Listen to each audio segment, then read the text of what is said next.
Dans cette vidéo, on va s'intéresser au nom d'une molécule en chimie organique. Donc le titre est « La nomenclature en chimie organique ». Et je commence par rappeler les principales fonctions organiques.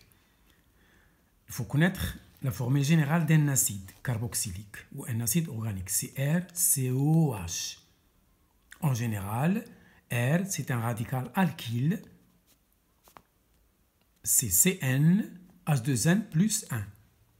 Ou R, ça peut être un radical dit aromatique, un dérivé du benzène. Ça y est? Donc la formule générale d'un acide, c'est ça. Il faut retenir ça en tête. COH ou COH, brut ou semi-développé. Cette fonction, ce groupement, s'appelle le groupe carboxylique ou la fonction acide. Organique, bien sûr. Petit b, les esters. C'est R, CO, R'. R' différent de H. Sinon, on tombe dans une fonction acide. Donc, R' c'est un radical autre que H. Voilà la formule générale des esters. Il faut connaître ça par cœur. Remarquez une chose, que l'acide est un cas particulier de l'ester. Il suffit de remplacer R' par H. Troisième fonction, troisième groupement fonctionnel qu'il faut mettre en tête. Les halogénures d'acyle. C'est RCOX. Le grand X représente un halogène. C'est la 7e colonne, la 7e famille du tableau de Mendeleïev, de la classification périodique. Ça, c'est général. Ensuite, les amides. C'est RCO, N et 2 radicaux. Voilà le cas le plus général des amides. Je peux remplacer les 2 radicaux par des H. C'est ça la formule générale d'une amide. Ensuite, les nitriles. C'est RCN. C'est le groupement cyanure. Ça s'appelle le groupe nitrile. CN. Les nitriles, voilà leur formule générale. R, toujours un radical alkyle. Les aldéhydes, c'est RCOH. Ça y est? Ensuite, les cétones, c'est R, le groupement carbonyle, CO, et un autre R'. Ça y est? Je peux avoir R identique à R'. Ensuite, les alcools, cas général, c'est ROH. Et je continue. L'autre famille, les amines, c'est l'azote lié à 3 groupes. En général, voici les amines, R, R', R seconde. L'amine le plus simple, c'est lorsque les radicaux sont tous remplacés par des H. J'obtiens un H3. C'est l'ammoniac. Donc l'ammoniac, c'est le plus simple des amines, c'est NH3. Ensuite, je passe aux éthers oxydes. C'est R, un pont d'oxygène R'. Leur formule, c'est ROR'. Ça y est? Le chlorure d'éthanol, on a déjà étudié, c'est les halogénures d'acyle. On peut les appeler halogénures d'acyle. Si j'ai le chlore, je dis chlorure d'éthanol. Ça dépend du groupe qui est là. Si j'ai par exemple H, je dis le chlorure de méthanol. Si je remplace R par CH3, je dis c'est le chlorure d'éthanol. Il faut compter même ce carbone. Donc, ces fonctions organiques ci-dessus sont données dans l'ordre décroissant. Il faut apprendre ce classement. Donc, si vous avez à choisir entre l'une de ces fonctions, d'abord, l'acide, il est prioritaire. Ensuite, l'ester. Ensuite, les halogénures, les amides, les nitriles, les aldéhydes, les cétones et les alcools. Lorsque ces fonctions ne sont que des substituants, c'est-à-dire ils ne font pas partie de la chaîne principale, ce ne sont que des substituants, comme des radicaux dans la chaîne principale, alors ils portent les noms suivants. Carboxy. Si vous trouvez COH comme un substituant, vous dites carboxy.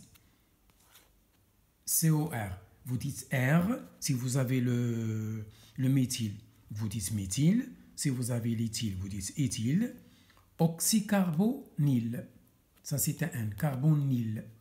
Si vous avez COX, X est un halogène. Halogénoformule. Donc, si vous trouvez 6 groupes notés ici, là, en rouge, comme des substitutions, voici leur nom. Il faut connaître ça. Hein? Si vous trouvez CONH2, vous dites carabamoil. Carabamoil. Si vous trouvez CN, c'est le cyano. CHO, c'est le formyle. CO, c'est oxo. OH, c'est hydroxy. NH2, c'est amino. OR, c'est R-oxy. Ça y est. Et je continue. Donc, voilà le petit 2. Deuxième paragraphe de ce chapitre. Comment nommer une molécule? Comment chercher le nom d'une molécule en chimie organique? Il faut suivre les étapes suivantes. Ce que je vais vous donner, c'est un cas très général. Donc, la chaîne carbonée possédant le plus grand nombre de fonctions principales. Cherchez la chaîne de carbone, le squelette carboné, qui renferme le plus grand nombre de fonctions principales. La fonction prioritaire, vous la prenez comme suffixe, c'est-à-dire à la fin du nom. Les autres, préfixes. Ça, c'est la première étape. Deuxième étape, cherchez en deuxième lieu le plus grand nombre de liaisons doubles et triples. Sinon, passez au plus grand nombre de carbone. Vous voyez, la chaîne la plus longue vient en troisième situation, en troisième plan. Ensuite, le plus grand nombre de doubles liaisons.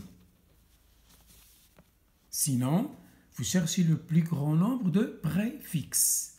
La chaîne principale est celle qui contient plus de préfixes. Ça, c'est en cinquième choix. En sixième choix, l'ordre alphabétique. Vous passez à l'ordre alphabétique. A, B, C, D, E, F, etc. Ensuite vient l'étape de la numérotation. Vous donnez l'indice le plus bas à la fonction principale. L'indice le plus bas. L'indice le plus bas aux triples liaisons. Sinon, l'indice le plus bas à la double liaison. S'il n'y a pas de double liaison, l'indice le plus bas aux substitutions par ordre alphabétique. Le méthyle, l'éthyle, le propyle, etc. Et ensuite, on déduit le nom des composés organiques. Voilà, je résume ici, entre crochets, comment déduire le nom. Écrire les préfixes. Ensuite, la chaîne principale, CP c'est la chaîne principale. Ensuite, les terminaisons. Ensuite, les suffixes qui désignent la fonction principale de la chaîne carbonée. Voici des exemples. Soit cette fonction. Regardez, il y a deux fonctions. La fonction acide et la fonction alcool. Or, d'après l'ordre de classification, celle qui prédomine, c'est la fonction acide. C'est le groupement carboxylique. Je numérote à partir de la fonction. Il faut que la fonction ait le plus petit numéro. Donc 1, 2, 3. Le carbone qui est à côté du carbone de la fonction s'appelle le carbone alpha. Le suivant, c'est bêta. Le suivant, c'est gamma. Ça y est? Donc, le nom, c'est acide 2, hydroxy, c'est une substitution, hydroxy. Il ne faut pas dire ol, puisque A se désigne un alcool, parce que c'est une substitution. Il n'est pas principal. Donc, acide 2, hydroxy, propanoïque. Hydroxy, acide 2,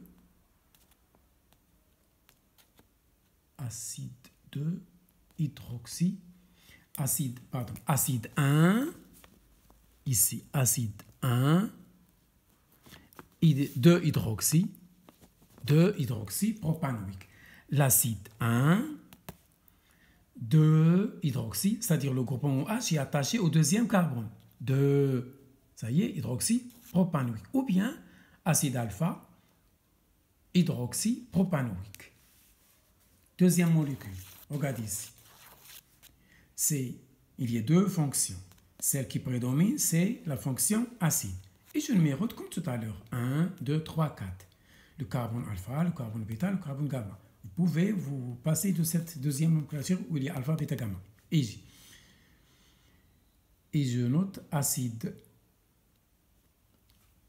Pardon, je me suis trompé tout à l'heure. C'est acide, acide, 2 hydroxy. Oui. Le 2, c'est pour l'hydroxy. Voilà. Acide, il n'y a pas de numérotation. Acide, 2 hydroxypropanoïque. Ici, acide, l'hydroxy, OH, il est attaché à quel carbone? Le 4, je dis 4. Ça y est, je répète, acide, pas de numéro. Hydroxy, il est attaché à 4. 4 hydroxy. J'ai combien de carbone? 4. Butanoïque. Ou bien acide gamma hydroxybutanoïque. La même chose que la première molécule. Ça y est. Ensuite, voici un troisième exemple.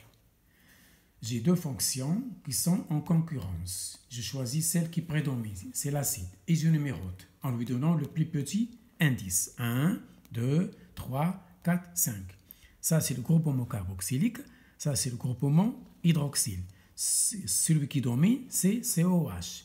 Je numérote et puisque c'est un acide, je commence par le mot acide. En quel carbone est attaché le groupement hydroxyle? À 5. Donc je dis 5. Donc ce 5, il ne concerne pas l'acide, il concerne l'hydroxy. Donc acide, 5 hydroxy, puisque j'ai 5, c'est pente, et je termine par oïque. Puisque c'est un acide, la terminaison est toujours oïque. Le suffixe est oïque. Ou bien acide delta, hydroxy, pentanoïque. Voici un autre exemple. Voilà. Regardez ici, il n'y a qu'une seule fonction. Donc c'est un acide. Je numérote à partir de la fonction 1, 2, 3, 4, 5. Donc, puisque c'est un acide, je commence par le mot acide. Et je termine par le suffixe oïque. J'ai combien de carbone? Vous comptez même celui de la fonction. 1, 2, 3, 4, 5. Penta. Donc, acide, 3 méthyle. Ce numéro, il est attaché à méthyle. Acide, 3 méthyle, pentanoïque. Voilà un acide qu'il faut connaître par cœur. C'est l'acide benzoïque. Je peux écrire aussi là. C'est C6, H5, CO, OH. Ça y est, c'est C6, H5, COH. C'est la même molécule. Ça y est, c'est l'acide benzoïque. Il faut le connaître par cœur. Attention ici, regardez, il n'y a pas de noyau benzénique. Donc le composé n'est pas aromatique. Donc c'est un acide, mais le nom c'est acide cyclohexane carboxylique. C'est un acide, mais qui n'est pas aromatique comme celui-là. Ça, c'est l'acide benzoïque. Et celui-là, il n'a pas de noyau benzénique. Il n'y a pas les 3 doubles liaisons à l'intérieur. Je dis que c'est l'acide cyclohexane carboxylique. Je continue. Et on va terminer dans un petit moment. Je suis toujours dans les exemples. Voici une autre, c'est comme des exercices. Voici une autre molécule. Il y a deux groupements qui sont en concurrence. Le groupement carboxylique et le groupement carbonyle. D'après la priorité déjà étudiée, je choisis, c'est l'acide qui va être en suffixe. Donc la terminaison sera oïque. Il y a une double liaison dans la chaîne carbonée. Donc je numérote 1, 2, 3, 4 et 5. Donc il y a une ramification, c'est le méthyle. Donc je commence, puisque c'est un acide, je commence par le mot acide. Et je sais que je vais terminer par oïque. Donc acide, le méthyle, il est en 4. Donc 4 méthyle. Le oxo, il est en 3. 3 oxo. 3 oxo. J'ai 5 carbones. Pente. Pente. La double liaison, elle est en 4. Donc 4N. N, ça veut dire double liaison. 4N oïque. Donc, c'est acide 4, méthyle 3, oxopentane, pente 4, énoïque. N, ça veut dire qu'il y a une double liaison. Et c'est un acide insaturé. Voici un autre exemple. Voilà, j'ai deux groupements amino, NH2, NH2. Ça y est. Et reconnaître ici, regardez ici, il s'agit d'une amide. L'amide, c'est C-O-N et deux choses. Ici, c'est H2. Donc, c'est amide. Donc, la terminaison, c'est la fonction qui va prédominer. Le suffixe sera amide. Voilà, amide. Ça y est. Donc, je numérote à partir du carbone de la fonction. 1, 2, 3, 4, 5. Le amino, il est attaché à 4. Donc, 4 aminos. Je commence toujours par les substitutions, hein? Comme suffixe, comme préfixe. Donc, 4 aminos, j'ai 5 carbones. Donc, pentanamide. Puisque j'ai amide, je termine par amide. Voici un autre exemple. Voilà, j'ai 3 carbones et j'ai là un halogène, c'est l'iode. Il est attaché au deuxième carbone. Voici la chaîne 1, 2, 3. Donc, 2 iodopropane. 2 iodopropane. C'est un RX. RX, X c'est un halogène. Voici un autre exemple. 1, 2, 3, 4. Donc, c'est le 1-chlorobutane. Ce sont des halogénures d'alkyle. Halogénures d'alkyle. Ça y est. Voici un autre exemple. Il y a le brome, il y a le groupement éthyle, il y a aussi le brome. Je numérote 1, 2, 3, 4, 5, 6. Voici la chaîne la plus longue qui contient une triple liaison. J'applique les étapes citées tout à l'heure. Hein. Je choisis la chaîne qui contient une triple liaison ici. Voilà, c'est ça la chaîne principale. Je numérote 1, 2, 3, 4, 5, 6. Donc, j'ai 2 substitutions. Le brome. L'un en 1 et l'autre en 4. J'écris 1, 4 dibromo. 1, 4, c'est-à-dire l'un est attaché à 1 et l'autre à 4. 1, 4 dibromo. Et j'ai le méthyle, il est attaché à 4. 4 méthyle, X, puisque j'ai 6 carbones, X.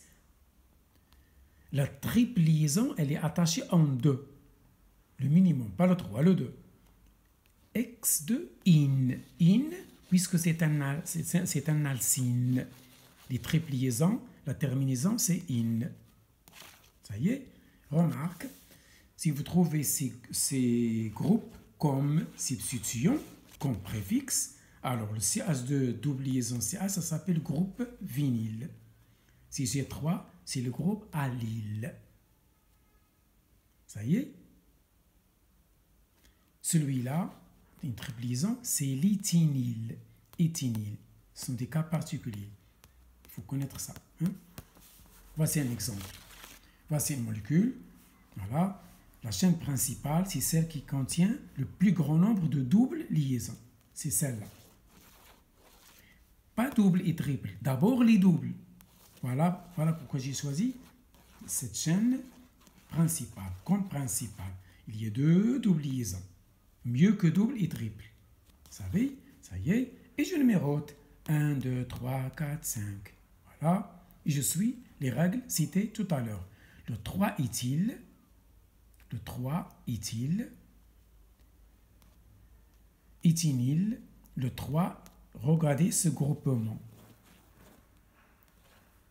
3-éthynyle penta 1,4-diène. J'ai combien de doubles liaisons? 2. Donc, l'une en 1 et l'autre en 4. 1 et 4. Donc, diène 1,4. 3 éthynyle, c'est ça. Regardez ce groupe. Il s'appelle éthynyle. C'est l'éthynyle. On l'a déjà vu tout à l'heure en remarque. Donc, l'éthynyle, il est attaché en 3. 3 éthynyle, penta, puisque j'ai 5, 1, 4, diène. 10, ça veut dire j'ai 2 doubles liaisons. Ça y est. Voici une molécule donnée sur sa forme topologique. C'est-à-dire on ne représente pas les C et les H. Tous les atomes sont représentés, sauf les C et les H. Voilà. Donc je numérote 1, 2, 3, 4, 5, 6, 7, 8. C'est le 4-éthyle, le 4-éthylocta. Éthyle, ça c'est le C2H5. Le C2H5, il est attaché en 4. J'écris 4-éthyle. Octa, j'ai combien de doubles liaisons? 2. L'une en 1, l'autre en 6. Donc j'écris 1, 6, diène. Diène. Voilà. Toujours les exemples. Voici notre molécule. Son nom, c'est donc vous suivez toujours la méthode. Voilà, c'est le 3-propyl X1N5-in. L'autre, la même chose. 2-éthyl, 3,3, diméthyl, pent, 1N, 4-in. Remarque, connaître ces groupes par cœur. Le pro-1-énil, le but-2-énil, le buta-1,3 diénil. C'est ça la chimie organique. Vous voyez? Voici un autre exemple donné sous sa forme topologique. C'est le 4. Prop-1-énil, c'est tout ça. Il est attaché en 4. Octa, puisque j'ai 8 atomes dans la chaîne principale. C'est celle qui est en zigzag. Octa, j'ai deux doubles liaisons, l'une en 1 et l'autre en 4. 1,4-diène. Voici notre exemple. Voilà, c'est 4-butyl octa 1,5-diène. Voici pour cette vidéo.